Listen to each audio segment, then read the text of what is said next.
Today I'm going to do the second video in my series of Becoming the Quantum Human, which is about taking a particular trait or aspect of life and comparing it to what it is in 3D and looking at what it might be like in 5D. And so today I'm going to do fear. So first of all, let's have a look at fear in 3D. Basically, in terms of a process, something happens. There's an external event that stimulates some type of feeling that we call fear. Now, what happens is after we have this external event, there is some type of feeling or sensation in our body as the first step. And then we can see from this point on two different kinds of fear. I'm going to call them real and illusory. So let's have a look at what I call real fear as a starting point. So what I mean by real fear is it's something that actually does threaten our survival. So it's something that's beyond our believed capabilities. So this could be a collective belief, such as humans can't fly or humans can't breathe underwater, or it could be an individual belief, such as I can't swim. So this is a very individual thing in terms of whether an external event actually threatens survival. So when something threatens actual survival and goes beyond our capabilities, then what actually tends to happen is that that feeling bypasses all human awareness in a way, and it becomes a pure instinct. So we have an instinct that takes over, that's kind of been part of our reptilian survival-based brain throughout our whole evolution. And that instinct leads to, a response or taking an action that is about us surviving. So it's a very, very simple loop. And the thing about this is it just happens.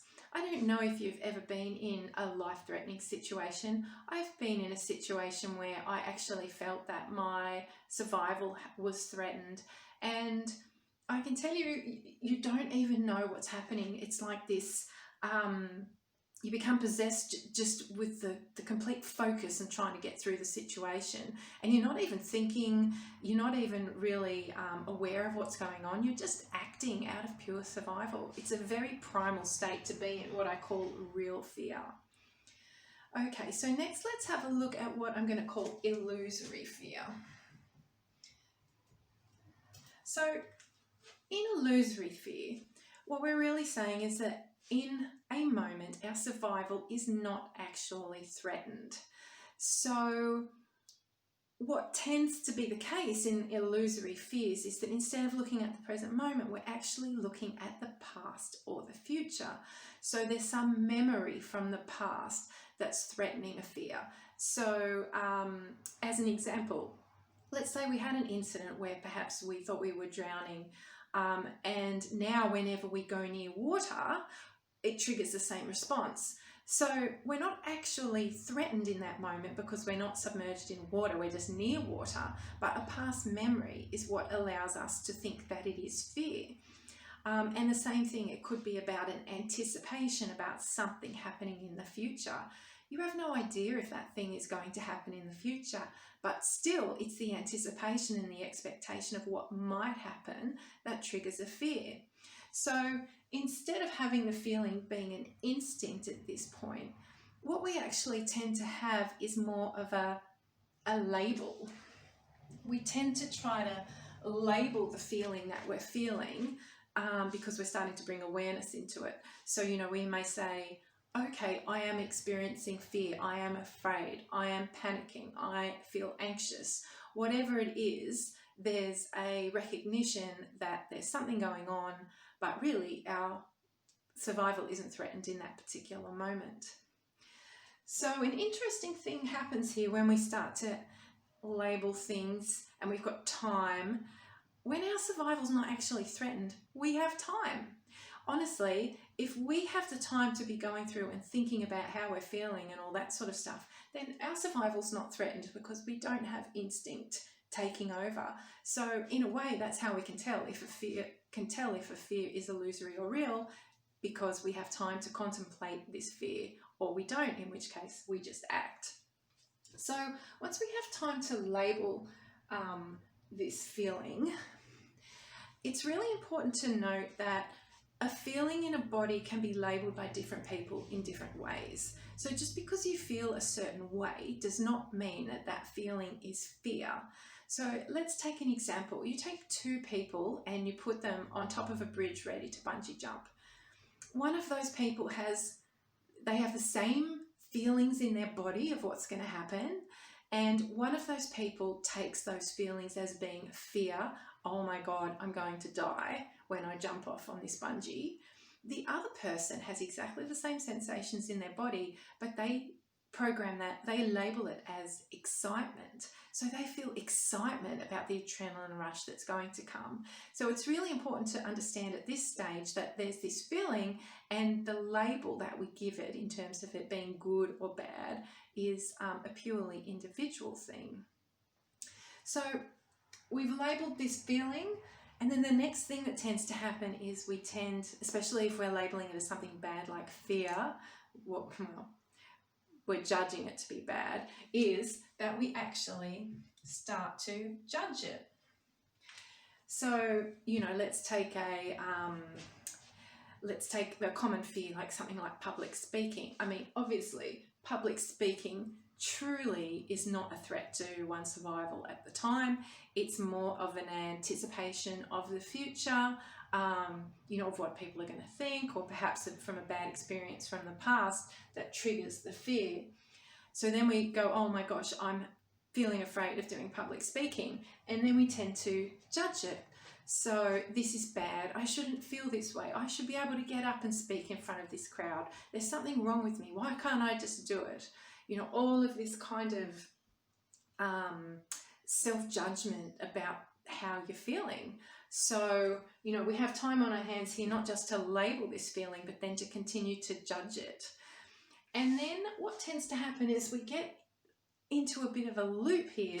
This becomes a program where we just keep running the same thing over and over again, and we continue to judge it, we continue to feed the feeling and continue to label it as being fear. And then what can happen here is that we can have things like panic attacks or, anxiety.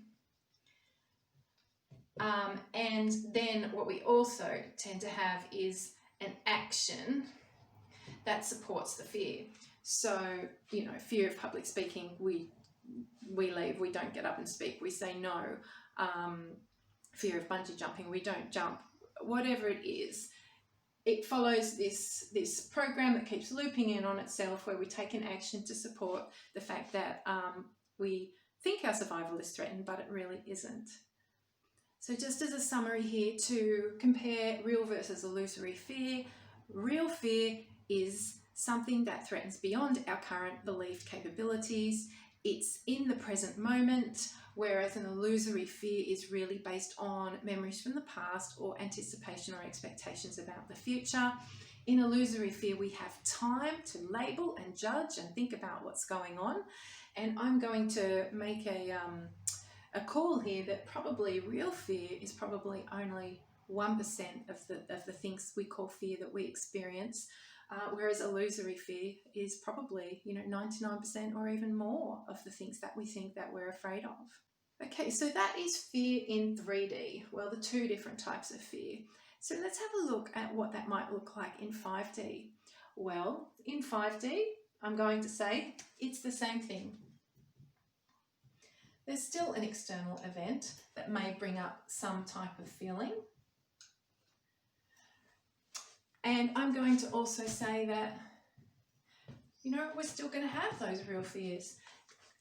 We're still going to have a believed set of capabilities that a human being can live by. So if ever those capabilities are believed to be exceeded in some way, then I'm going to bet that we're going to have, this survival type response that will happen just as it would in 3D.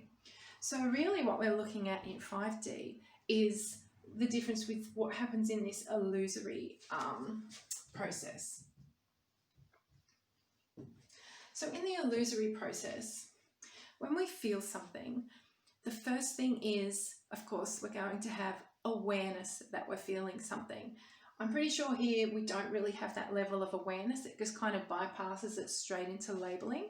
So instead of having a label, we're going to have an awareness that we're feeling something. Now, in 5D, I think we have a very different attitude towards feeling. Feelings are like a 100% accurate guidance system for us in our lives.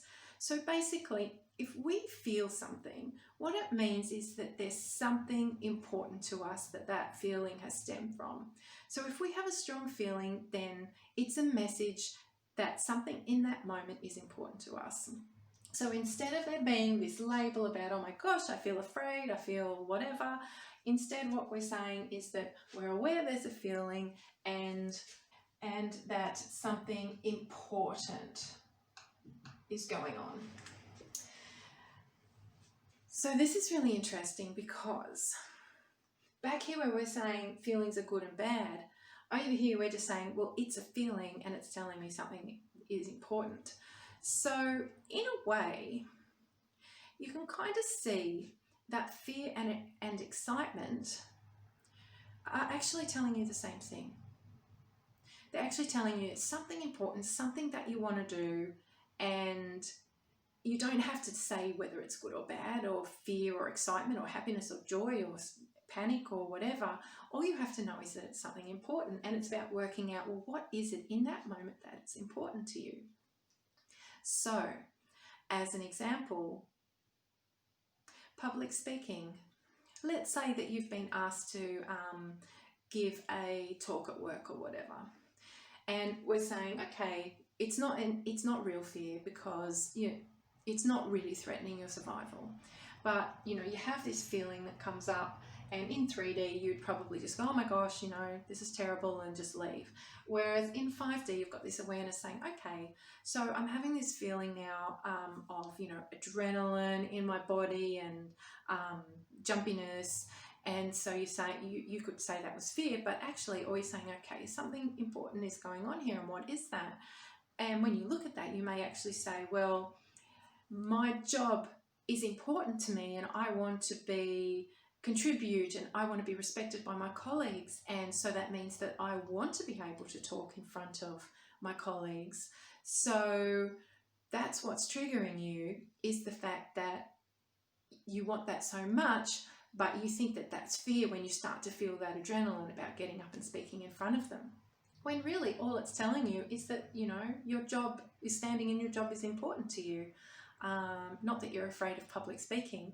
So you can flip it around like that and really just have a look at what it's telling you in the moment. So once you decide what's actually important to you and use the feelings as guidance rather than as a looping feedback mechanism to drive your actions, then what you tend to do here is to make a congruent action that supports what's important, not the program.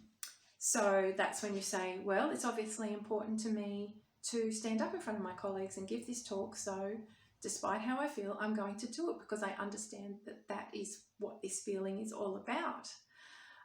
So yeah, you end up taking a very different action here that's congruent with your new level of awareness, and you realize that fear is not actually fear in that case.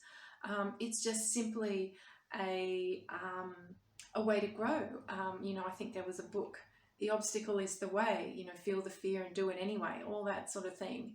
Is that when we feel fear, we see there as an obstacle, but really that obstacle is there for us to grow, because that is the whole point of life, is to grow and evolve and expand.